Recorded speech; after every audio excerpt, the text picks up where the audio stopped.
Hi guys, welcome to episode 22 of Sketch Support. Sketch Support is all about showing how you can customize and adapt scrapbook sketches to better fit your needs.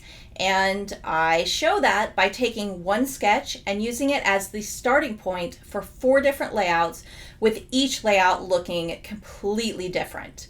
This month I am working with a 2-page sketch, and that sketch is free and available for you to download at Scrapbook Generation. That's my family's scrapbook store.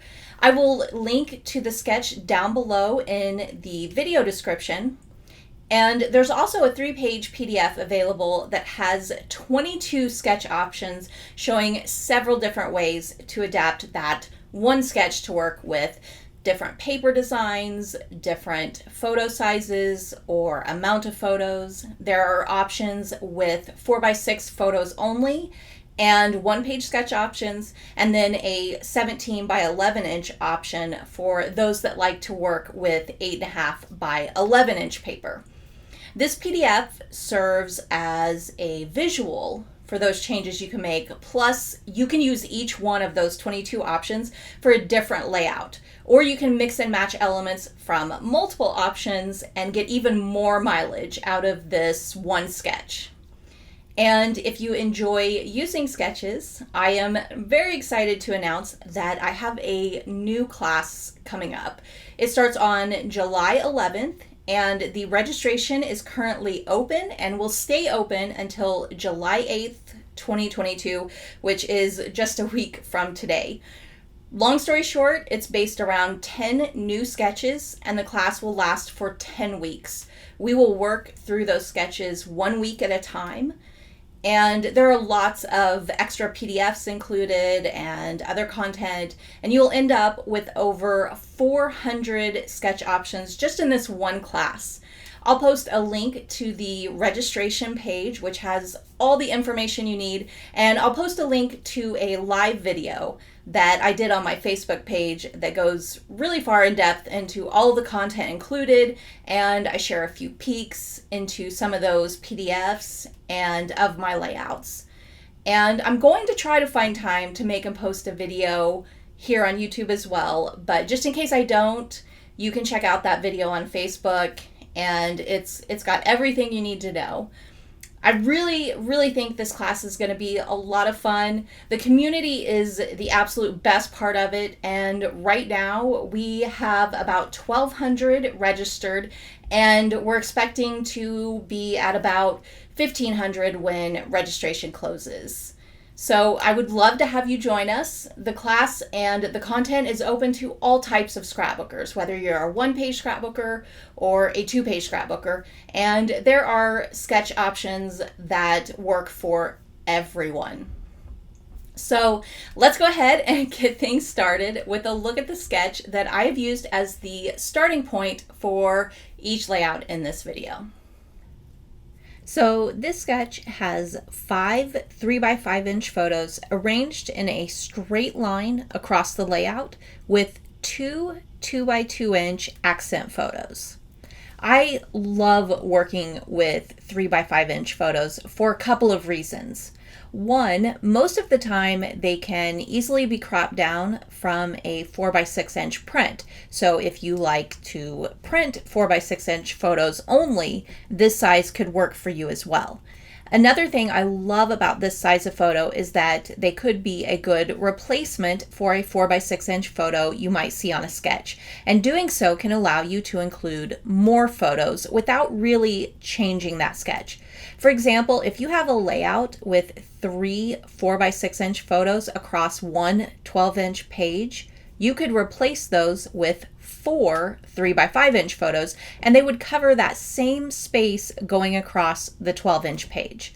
Or you can replace 4x6 inch photos with 3x5 inch photos and adjust the papers or design to fit and create a reduced size of that design. To me, it's just a good size to work with, so this was a fun sketch to build. There are also vertical strips that have that same 3-inch width that the photos have, and they are paired with those photos.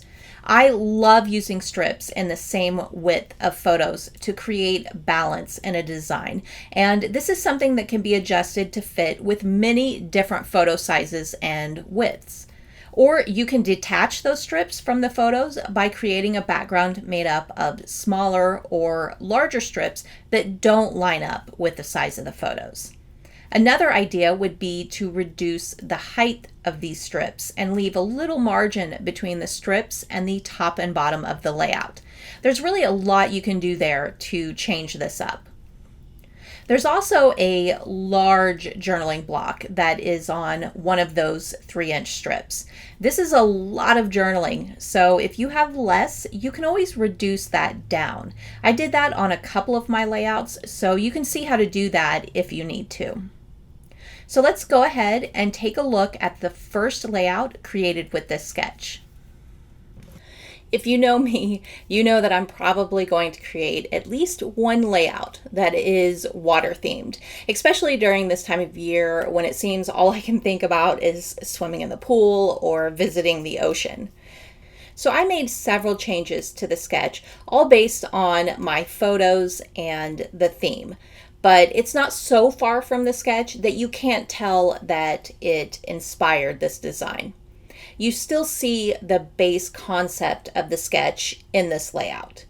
Making a sketch work for you is all about the ability to look at that sketch and use it as a starting point, and then you make little adjustments or changes dependent on your photos, your theme, your supplies, or your own personal style. I started off with 4 6x4-inch photos. They had a lot of empty space in them, so I went ahead and cropped them down to 4x4-inch.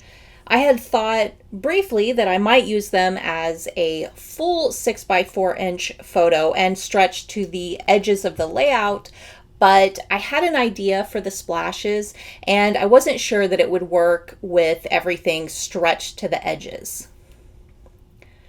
I love using straight photo arrangements like this for action photos. So I arranged my photos to show movement from Drew going down the slide all the way to him splashing in the water. I used 4 4-inch strips of pattern paper instead of the 3-inch strips on the sketch. I wanted those strips to function the same way they do on the sketch by pairing them with each photo. I also used shorter strips, leaving a 1-inch margin from top and bottom of the layout. At the bottom, I have a straight edge, and then along the top, I cut a wave pattern to match that water theme. And the funny thing is, the choice to do that didn't come until after this layout was almost done. I actually cut those pieces as they were adhered on the layout. And that was kind of a scary step to take with the layout being mostly complete. And the reason I did that, I just wasn't happy with the way this looked. And I think because I used 4-inch photos and strips, it left a 4-inch margin of empty space on the left and on the right, and the balance just didn't fit the way I envisioned, and I felt like there needed to be some space above and below the strips to better balance this layout. And I was so much happier with the layout after I made that change. To create the splashes, I used a mix of flourishes and droplets. I used 3 different shades of teal for all of those pieces, along with a few orange accents to match that orange slide. I used foam adhesive on some of the droplets and also added some hand stitch borders on a few of them to add some texture and dimension. And then to finish out the look, I used my favorite Nuvo Jewel Drops in Sea Breeze to add some droplets throughout the splashes. I created the bottom splash with the title first and then tried to recreate the same splash on the top. And I also changed up the journaling. I just couldn't see the journaling fitting the way it is on the sketch with this splash design I wanted to do. And to me, a good solution was to move the journaling block to the top section of splashes opposite of the title. And this is a common arrangement I like to use with title and journaling, so I felt like it was a good fit for this layout design. The main changes I made to this layout, again, came down to photos and the theme I was working with. With the photos, I had a lot more that I wanted to include, and I had some that would not work as a vertical photo like most of the photos on the sketch. So I decided to create a photo block that had a mix of vertical and horizontal photos and a mix of sizes as well. I have one 6x4" photo, three 3x4" photos, and then 6 3x2" photos.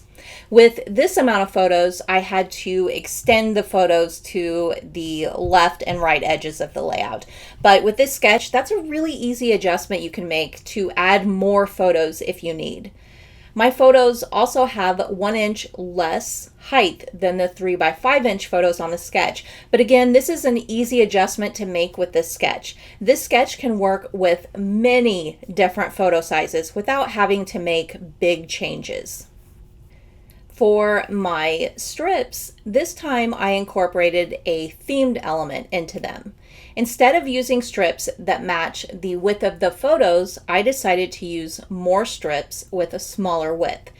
I really wanted to have a strip or swipes of paint in place of the strips on the sketch, but I didn't want to use actual paint because that's a lot of area to cover with a wet medium, and I didn't want to deal with that and the warping of the paper.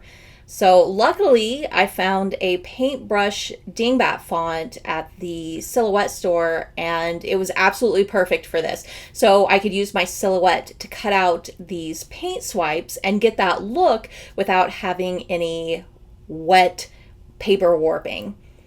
I also found a striped paper from Simple Stories that had 1 inch stripes, and that was the perfect size for these pieces.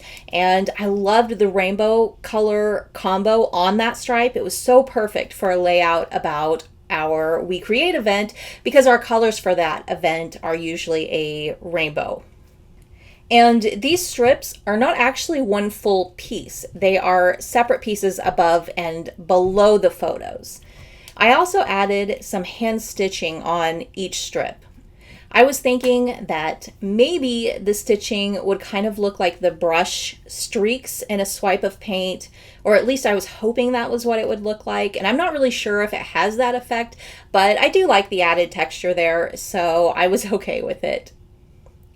Because I had this really bold and colorful background, I kept the embellishment clusters and the title fairly simple. I used a combination of die cut pieces, chipboard, and stickers. There are hearts, cameras, flowers, paint bottles, brushes, pens, thread, and scissors to go with the craft theme of my layout. And this time I took advantage of that large journaling space and kept it the same as it is on the sketch. It is moved over slightly to work with my photo placement. This layout is one of those cases where at first glance it doesn't really look anything like the sketch. But once I walk through the changes I made, you'll see where the sketch played a part in this design. And this is a great example that your layout doesn't have to look anything like the sketch. Sometimes I will take one element from the sketch and build a layout around that. And really, that's exactly what happened here. I focused on the stars on the sketch and built my design around that. First, I removed the strips. I knew I wanted to do a hexagon design, and those strips just weren't going to work. In the planning stages, I had thought that maybe I would use hexagons in place of the strips, but I kept thinking about those stars and what I could do with hexagons there, so the strips had to go. My photos follow the sketch exactly. I had 5 3x5 inch photos and then the 2 2x2 inch accent photos. They are also placed and arranged the same as the sketch. The only big adjustment I made to that area was reducing the size of the journaling block.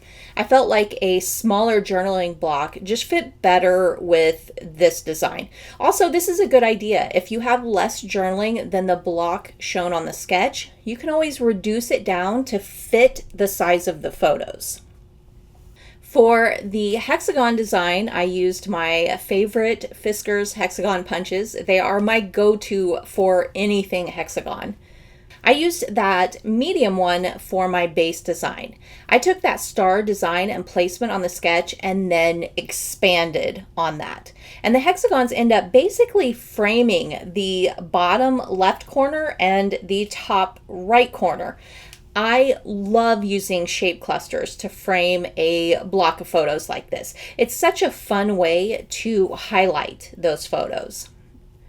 After I had my base of hexagons down with the medium size, I punched a few with the small hexagon punch and added those on top of some of the medium ones. I also added a hand stitch border to those smaller hexagons and on some of the medium ones as well. And a question I always get about stitching is, do you add the stitching before or after you add the piece to the layout? And this is a good example of how I do this. So the medium hexagons, I wanted them to be adhered flat on the layout. So I added the stitching on them after they were adhered on the layout. The small hexagons, I wanted to adhere with foam adhesive to add dimension, so I added the stitching before I adhere them onto the layout. To finish out the hexagon design, anytime I'm creating a large grouping of shapes, I like to add a lot of detail, and one of my favorite things to do is to add tiny shapes. So I used my silhouette to cut out some really small hexagons, and then I arranged them with foam adhesive around the edges of the design.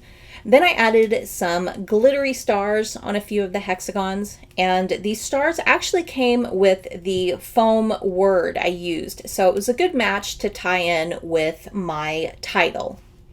And then the last detail I added was a stitched frame around the whole photo block. The fourth layout is always about showing that you can use sketches for different sizes of layouts as well. Using a 2-page sketch to create a 1-page layout is really easy, and you have several options of how to do that. You can use one side of the sketch, you can shrink the design, or you can pick and choose elements from both sides. For my layout, I created a smaller version of the sketch and made a few changes to go with my theme. For my photos, I used 3 2.5 by 3.5 inch photos with a 2 by 3.5 inch journaling block, and they are all arranged just like you see on the sketch. My journaling block is smaller and adapted to fit the height of my photos, just like I did on the last layout. For the vertical strips, this time I did not match the width of those strips to the width of the photo. The only thing they match width-wise is the journaling block. And actually, instead of using individual strips, I used a striped paper that had 2-inch stripes. To go with the theme of my photos, I added circles on those strips with emojis. Some of these are die cut pieces, some are stickers, and some are punched out from a pattern paper. This was one of the first ideas I had with this sketch. I really wanted to create something with shapes in place of the strips, and that was my original plan with this layout, but I really liked that striped paper and how it looked behind the circles, so I changed my original plan. To add detail, texture, and dimension, the things I strive for with a layout design, I added hand stitch borders to each circle and I used foam adhesive to adhere some of the emojis. I also included some word bubbles and word stickers throughout that circle design. For my title, I kept it pretty simple, and then I eliminated the star clusters on the sketch. I had so much going on with the circle design, and I just felt like extra embellishments just weren't needed. Well, that's all for my layouts and this sketch. If you like this sketch and you want to play along, you can head over to the Sketch Support Facebook group and add your layout to the layout gallery photo album. Or if you just want to see what others have created with this sketch, you can join the group just for that purpose. It's always so much fun to see what others have created, and I'll make sure to link to that Facebook group down below in the video description. Also, don't forget to get registered for that new class that's coming up too. There's only 1 week left to register, and once it's closed, it is closed for good. So you'll definitely want to make sure you get in there now. Thank you so much for watching, and I'll see you next time.